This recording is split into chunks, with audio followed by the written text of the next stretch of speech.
this is Sive here with Relatable Content. Welcome back to my channel. Guys, thank you so much for subscribing to my channel. Honestly, like, we have reached over 100 subscribers in the last 3 weeks since we started this channel. So yay to us. Also, guys, I know I've been a bit silent, but I was going through some things, so I couldn't really, be at my best. So like I said the last time, I don't want to give you guys half content, like just kind of just wing it just for the sake of uploading. So now I'm back. I missed one Saturdays, so I'm really sorry about that, guys. Today we are, hopefully this week, so today and Saturday we will be finishing up with beating depression and move on to other things and talk about happier things. Anyway, so today we're going to be talking about triggers and enablers. Okay, so before we get into that, I need to explain what I mean by that. So as a depressed person, guys, you have your triggers. Triggers would be things that if maybe you think about them or something happens to you and they trigger your depression. So it could be like, okay, so my triggers, bit of a mess. My triggers were academics. Academics really did have, they still do. Like, I genuinely don't know how to deal with things that have to do with academics. Someone could ask me to assist them with something that has to do with school. Literally, my brain just shuts down. Like, I don't know what happens, but it just, I don't know. It's like I have like a mental seizure or something. But yeah, something like that. But that really just gets me to just kind of dip a little bit. Also, like family related things, I really do have like a lot of there's a lot of mess there, so that is something that really just works at me. Then we talk about enablers, okay? So enablers are like things that actually get you to stay exactly where you are. So you dip and then it makes you sink even deeper. You know what I mean? So that could be music. That could be like, it's things you listen to. It could even be your own mind, honestly. For me, I remember this one time, when I was going through my beating depression phase. So that was 2019. I remember I didn't realize this up until I actually kind of counted the enabler, in a sense. So I remember I used to listen to this this poem by, oh my goodness, I'll write it down when I'll write it down for you guys. But I used to listen to this poem by this guy, and it started this way. The air around me smells like death these days. And like, it goes on, it's like a really sad poem about wanting to kill yourself. You guys really should listen to it. It's something to listen to. But don't do it if it's going to end up being your enabler. So what happened was, I would listen to this poem, guys, and like, I would never listen to it happy. Like, there's certain things that it's like even music. There's certain music you don't listen to when you're sad, and there's certain music you don't listen to when you're happy, because like they kind of, they set for different moods, obviously. But also, there's supposed to be music that you listen to when you're sad to uplift you, right? Right. But so what happened was, with this poem, it didn't uplift me. It did the opposite. So it was a hectic enabler, honestly. Like, it would make me, it would what's the word I'm looking for? It would validate how I felt. like so much. It would validate it, and I'm like, you know what, this is like vindication that I have a right to feel the way I feel. And you know what, I can feel the way I feel for as long as I need to. It was so bad. But anyway, so what happened was, when I was on my beating depression journey, I remember this one time, because I used to even repeat it to myself sometimes. Bad thing I did. I'd repeat it to myself, and it was this specific line, especially when I was really down in my dumpsters. I'm like, yo, I'd repeat this line: the air around me smells like death these days. And I remember this one day I said that in my mind, and I stopped immediately, and I was like, the air around me smells like success these days. Ooh, English. So I said, the air around me smells like success these days. And you know what? I felt like I just climbed Mount Kilimanjaro. Honestly, I was so proud of myself. And for someone else, it really might sound really light and, you know, just like one of those things like, oh, okay, cool, but like what's the hoo-ha about this? Guys, listen, it is so important to counter negative thoughts, no matter how small they are, because for me, I didn't realize the magnitude of those words up until I actually counted them, and I was like, no, I've been doing this for such a long time. And it's only that day that I actually counted it that I'm like, woo, but you know, like, I mean, that wasn't the motive of the poet who wrote the poem. But you know, obviously, like, we given music and poems and all of movies even, but we interpret things for ourselves. You know what I mean? And someone might mean for something to be a certain way, but your interpretation could be totally different to what they thought people would relate to it in a way. Something went wrong there in that sentence. But anyways, guys, so enablers are things like that. So today we are going to be talking about that.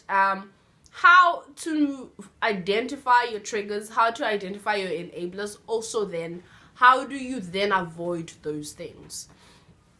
So, triggers, very importantly, you need to know what triggers you. You need to know exactly what it is that makes you just dip straight after encountering that one thing. Because if you know that, then you know how to avoid that. You can't beat depression if you are going to constantly be seeking out your triggers. Because, I mean, for me, honestly, I did actually seek them out. Sometimes I would want something to make me sad. Like I said on, I don't remember which video, Living with Depression, how when it just happens on its own that I feel depressed, I would think about something, trigger, slash enabler, honestly. I'll think about something that would make me feel like this is the reason why I'm sad, because that particular thing would make me as sad as I found myself to be at that point in time. So you really need to know those things. Try to seek them out. Think about the last time you felt heavily depressed, and think about, what did you think about?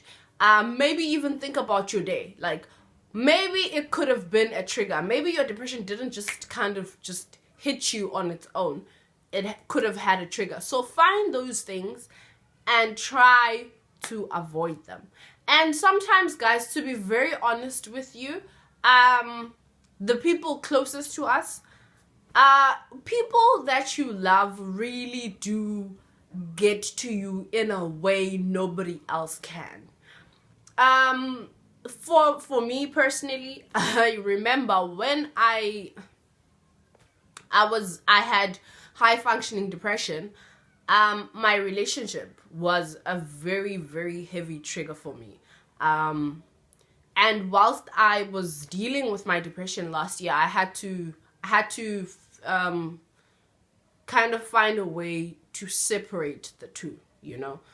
Even if my partner makes me angry, you know, in a way, it shouldn't link to me then falling into my depression.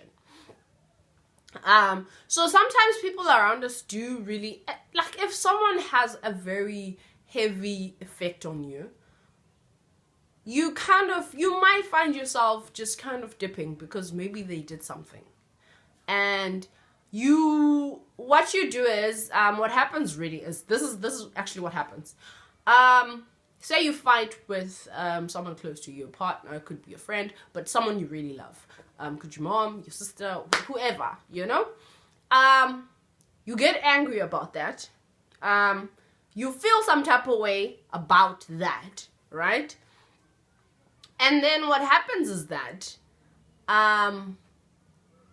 then you kind of blow it out of proportion.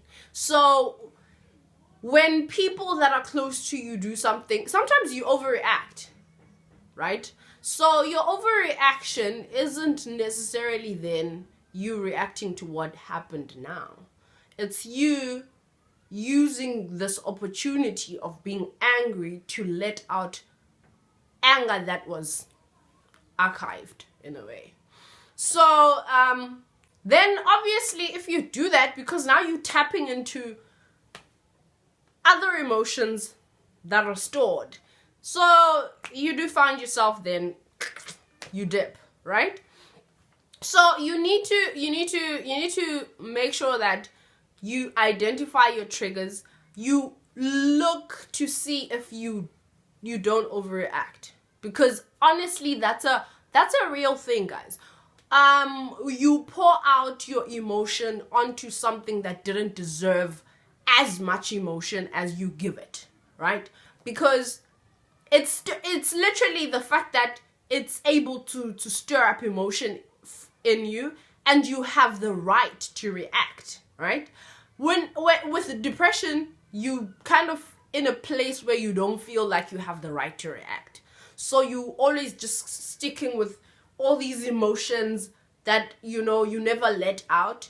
That when you have an opportunity to let your emotions out, you are now just, you digging deep, and you're putting things that don't go together in one situation, because now it's an opportunity for you more than it is you addressing an issue. So it's very important, because you might end up losing out on relationships that you didn't necessarily have to lose because of your depression. But I mean, people can understand only so much. You know what I mean? So as a depressed person, as much as we are screaming that people need to understand not understanding, but we also have a role to play, you know? So you have to want to get better, you know? And sometimes that's the hardest thing. Honestly, in fact, not even sometimes. That is the hardest thing. To actively try to get better. Most of the time, some people, it pulls them back even. They try to, you know, take a step forward, and it just kind of it's like taking 5 steps forward and 10 steps back. The song. But I don't know. On the next episode, I will let you know what exactly I did. But today we need to first talk about these things first, and so that we know the triggers, the enablers, so we know what to do with them for the next video. Okay, so you really need to watch out for those, because it's you can't expect people to have that much understanding and that much patience, because I mean, we do a lot of things. We shut down on people, we don't talk to them, we lash out, we overreact. So all of those things, I mean, mounted together, They do really create a situation of deuces. So I mean, I really don't want anyone losing out on a good relationship. Could be romantic, family wise, friend, whatever the type of relationship is. But you shouldn't lose out on people just because you're depressed. You know what I mean? And I'm sorry for saying just because because it's not just because. But you know what I'm trying to get at. So you need to seek out those triggers, and you need to identify them and know how to avoid them.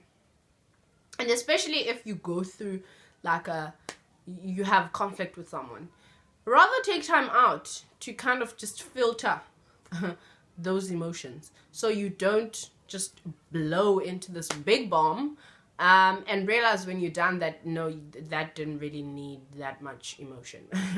Because it really does happen, and you've already done it, you've already said too much, and it's, yeah. So sometimes it's good to just step back, give yourself time to like, okay, no, I'm feeling too much right now. Why do I feel so much when the situation isn't that big?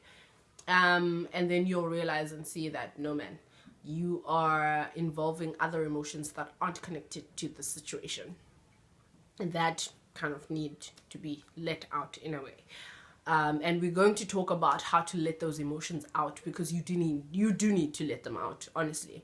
There has to be a way. You need an outlet, whatever type it is, but you need an outlet. And also, the same goes with the enablers, guys.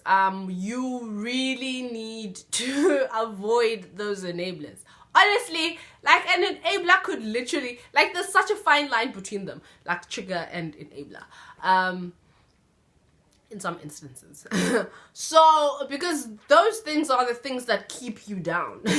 They make sure that you feel sad and you really soak in it. And there's nothing, honestly, guys, for me, at some point I realized that depression kind of, it ends up being addictive in a sense. And don't get me wrong, hear me out. It gets addictive in a sense that you get comfortable with sadness. At some point, sadness gets really comfortable. Like, it is the only thing you can identify to, because in as much as happiness comes, you know something that will always be there for you. It's not gonna leave you. Sadness. So eventually, you just kind of are uncomfortable with being happy. You're uncomfortable with laughing too much, because it's something you're not used to. What you're used to is just being in an abyss, being in a dark place, being sad all the time. And eventually that kind of draws you in, and you just kind of stay there more than you need to.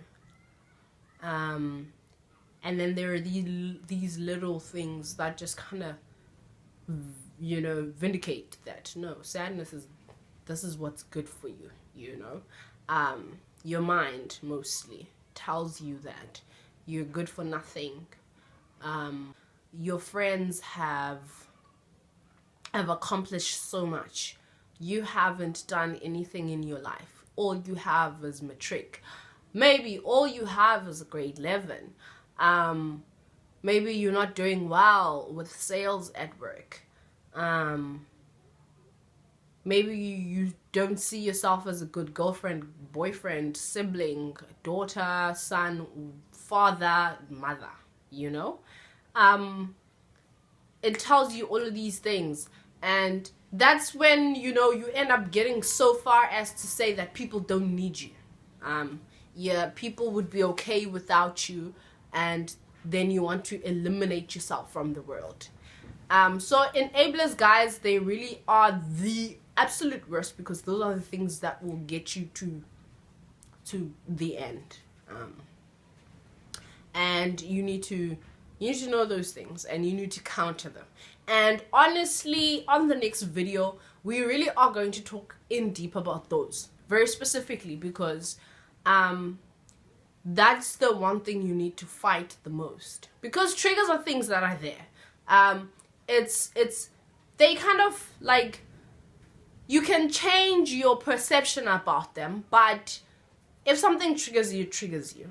There's so much you can do about it, because like for me right now, I've come such a long way with my depression, but I still struggle with anything that has to do with school.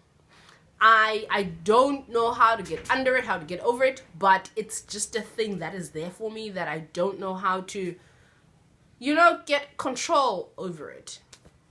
But enablers, on the other hand, you really can work against those. You really can.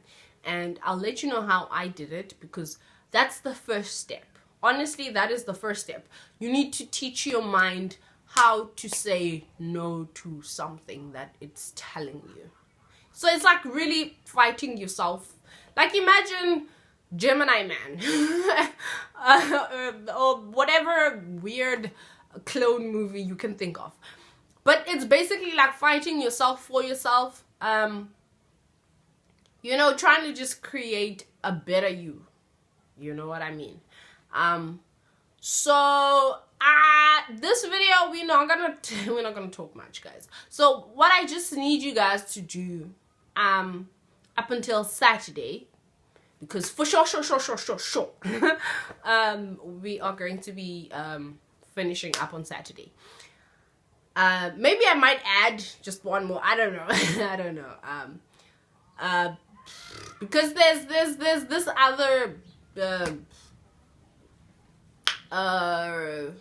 idea for a topic that kind of just links with depression a little bit, but I felt like it was a very independent that I got from someone, and I thought maybe I could do that on its own, just be like a whole topic on its own, so it doesn't kind of just, because there's so much we can talk about that there. So I do think that Saturday we're going to finish up.